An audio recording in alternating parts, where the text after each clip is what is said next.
आज digital arrest scam rather digital arrest cyber fraud case के अंदर पहली बार इंडिया में कन्विक्शन हुआ है और 9 लोगों का कन्विक्शन एक साथ हुआ है और कन्विक्शन भी लाइफ इम्प्रिजनमेंट का हुआ है। जी हाँ, हिस्टोरिकल जजमेंट है वेस्ट बंगाल की कोर्ट का। पूरा मामला समझेंगे, लेकिन पहले समझ लो कि डिजिटल अरेस्ट स्कैम या फिर पार्सल स्कैम क्या होता है।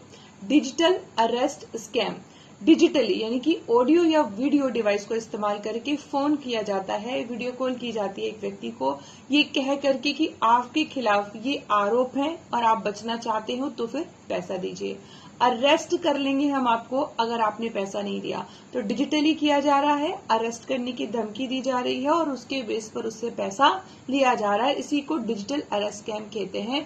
और पार्सल स्कैम इसलिए क्योंकि ज्यादातर केसेस में ये कहा जाता है कि आपके लिए एक पार्सल आया है, उस पार्सल में इलीगल आर्टिकल्स हैं, अगर आप अरेस्ट से बचना चाहते हैं तो पैसा दीजिए।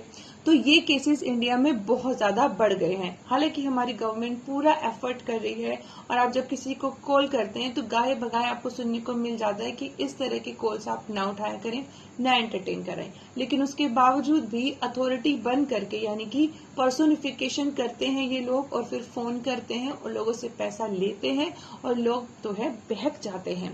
और क्योंकि हर कोई व्यक्ति गिरफ्तारी से बचना चाहता है, झूठे आरोप तो एकदम ऐसा लगता है कि क्या ही हो गया, तो उससे बचने के लिए लोग इस तरह से पैसा देते हैं।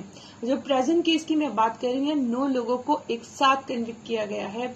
एक लेडी जो कि फॉर्मर साइंटिस्ट थी, उनको ये कहा गया कि आपके खिलाफ फाइनेंशियल क्राइम करने के आरोप हैं, आपको अरेस्ट कर लिया जाएगा वरना पैसे दीजिए। और वो 1 करोड़ रुपए दे चुकती हैं और दे चुकने के बाद शी रियलाइज कि कुछ तो गड़बड़ है। तो फिर उन्होंने जब कंप्लेन की तो पता चला कि हाँ, वास्तव में 13 लोगों को यहाँ अरेस्ट किया गया था और अल्टीमेटली 9 लोगों को यहाँ पर कन्विक्ट किया गया। ये पहली बार हमारे इंडिया में इस बात का कन्विक्शन हुआ है कि जहाँ पहली बात तो समझिए कि इस पर्टिकुलर केस की बात नहीं कर रही हूं मैं, जितने भी केसेस होते हैं उन सब केसेस में पहली बार कन्विक्शन हुआ है और वो भी लाइफ इम्प्रिजनमेंट का हुआ है। बीएनएस की विभिन्न धाराओं के अंदर कन्विक्शन हुआ और आप बहुत ज्यादा सरप्राइज होंगे, 8 महीने में ट्रायल कंप्लीट कर लिया गया। 4.5 महीने में तो कस्टडी ट्रायल ही कंप्लीट हो गया था। तो इम्पोर्टेंट डेट है, इम्पोर्टेंट बात है, याद रखिएगा।